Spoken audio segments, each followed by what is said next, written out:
자, 오늘 말씀은 예레미야 26장 16절부터 24절까지 말씀입니다. 함께 읽습니다.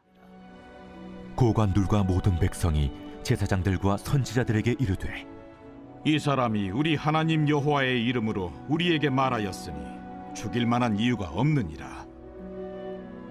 그러자 그 지방의 장로 중 몇 사람이 일어나 백성의 온 회중에게 말하여 이르기를, 유다의 왕 히스기야 시대에 모레셋 사람 미가가 유다의 모든 백성에게 예언하여 이르되, 만군의 여호와께서 이와 같이 말씀하셨느니라. 시온은 밭같이 경작지가 될 것이며 예루살렘은 돌무더기가 되며 이 성전에 사는 산당의 숲과 같이 되리라 하였으나, 유다의 왕 히스기야와 모든 유다가 그를 죽였느냐?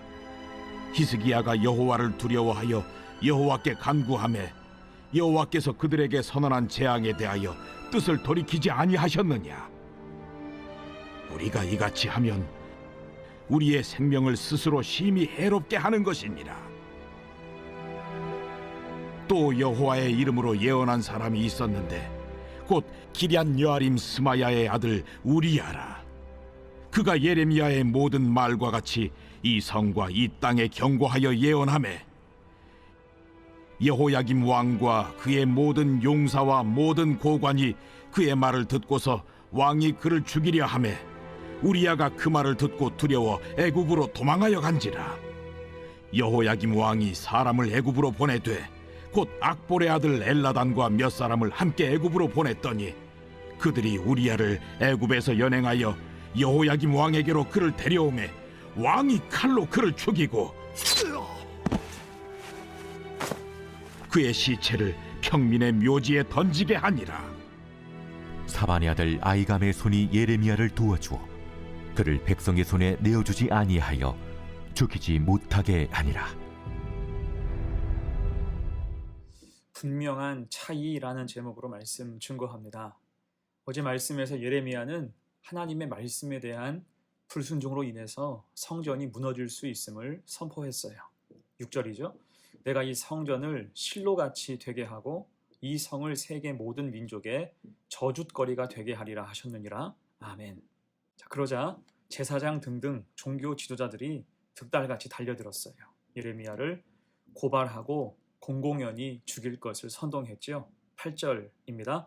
제사장들과 선지자들과 모든 백성이 그를 붙잡고 이르되 내가 반드시 죽어야 하리라. 하지만 예레미야는 위축되지 않았고 부딪혀서 다시 말씀을 선포하며 담대함으로 맞섰습니다.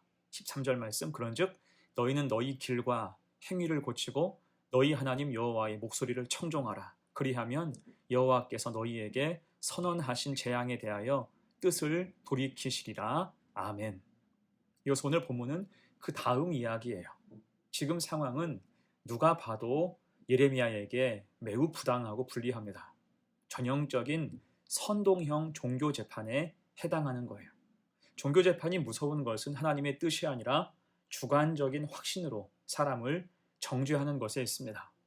옛날 신라 말기의 궁예는 관심법이라는 것을 가지고 사람들을 많이 죽였어요.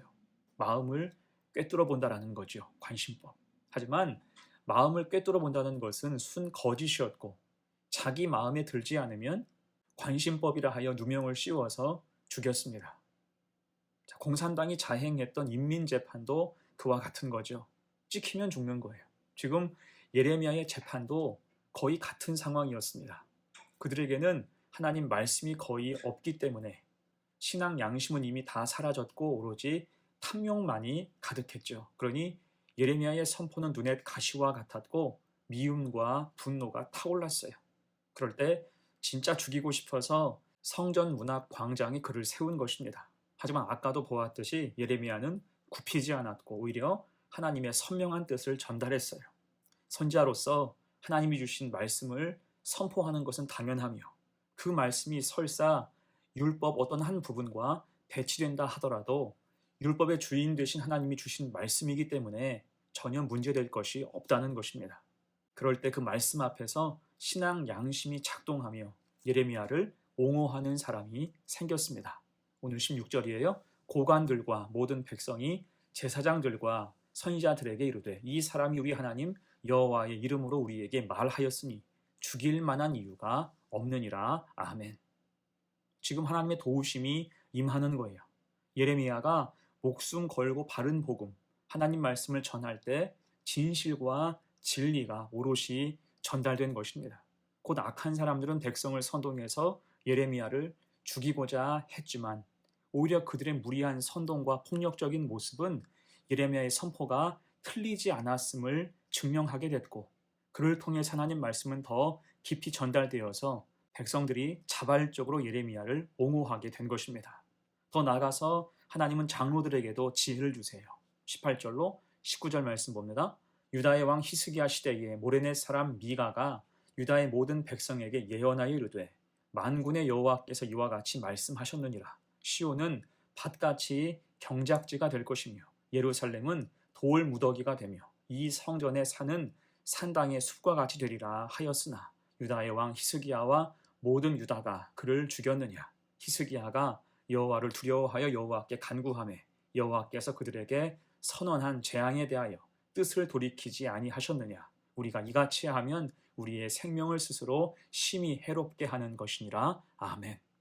자, 무슨 말입니까? 성전을 저주하고 성전 파괴를 예언한 선지자는 예레미야가 처음이 아니었다는 거예요.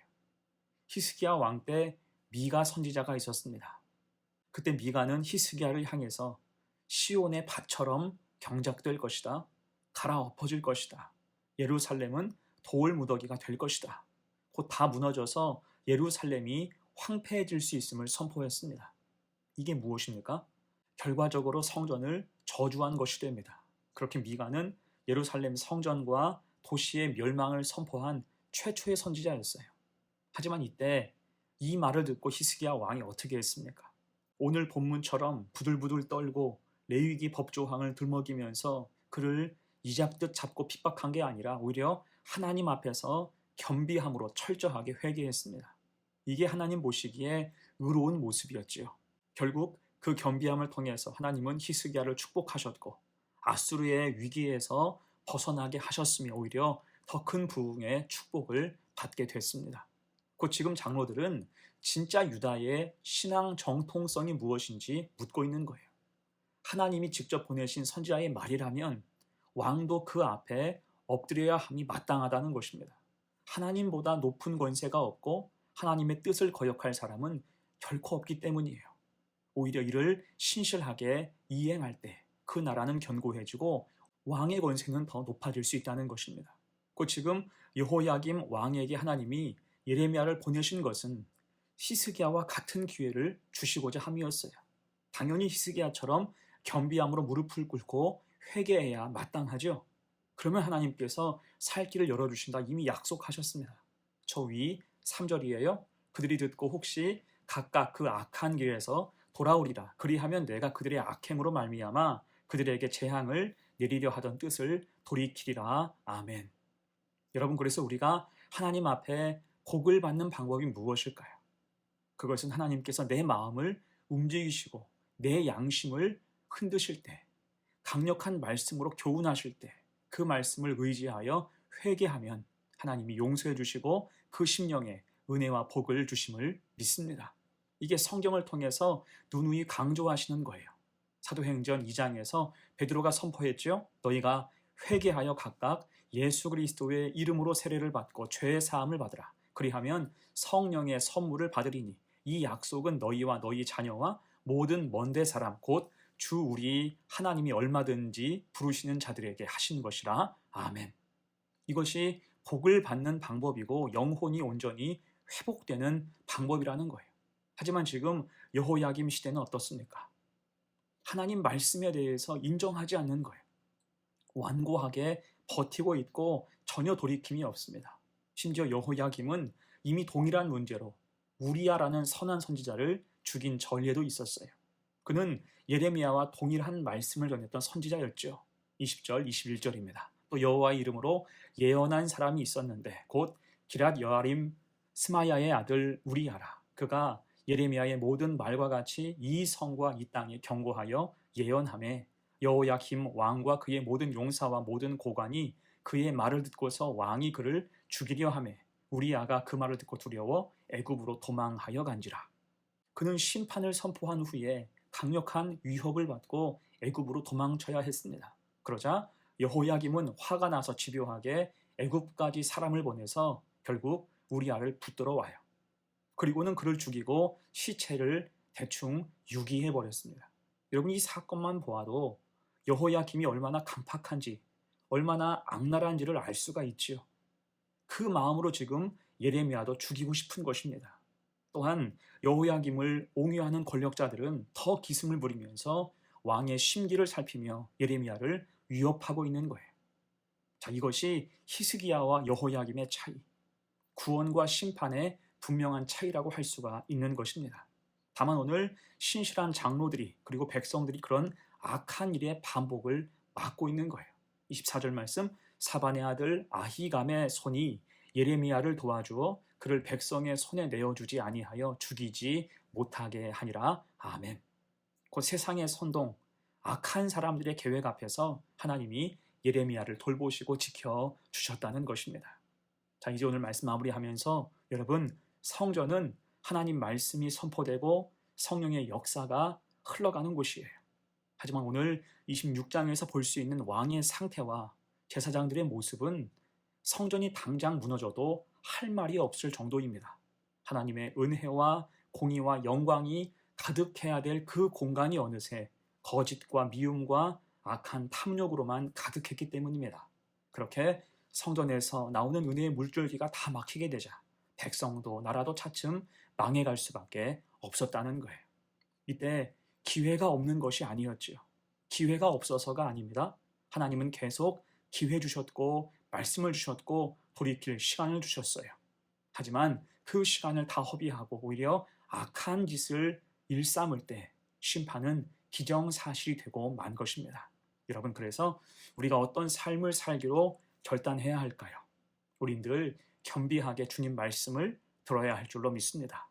말씀을 듣고 마음에 들지 않는다고 광분했던 여호야김이나 제사장의 모습이 아니라 미가의 설교를 듣고 깊이 회개했던 히스기야처럼 겸손함으로 나아갈 때 결코 우리의 삶에는 은혜의 강물이 마르지 않을 것입니다. 이 분명한 차이를 기억하면서 날마다 하나님을 바라보고 온전히 믿음의 길을 가는 귀한 성도들 되시기를 간절히 축원합니다. 아멘. 함께 기도합니다. 은혜로우신 하나님, 오늘 우리에게 믿음의 귀함을, 회개의 은혜를 알게 하셔서 감사합니다. 미가의 선포 앞에 겸비하게 회개하며 그 나라를 부흥으로 이끈 히스기야와 또 예레미야의 선포 앞에 오히려 그를 죽이려 했던 여호야김과 권력층의 모습이 선명한 대비를 이루고 있사오니 우리는 늘 겸비하게 하나님의 말씀에 반응하며 믿음으로 살게 하옵소서. 그 차이를 기억하게 하옵소서. 그래서 하나님이 원하시고 인도하시는 신앙의 모습으로 살아가는 복된 성도가 되게 하옵소서. 감사드리며 예수님의 이름으로 기도하옵나이다. 아멘.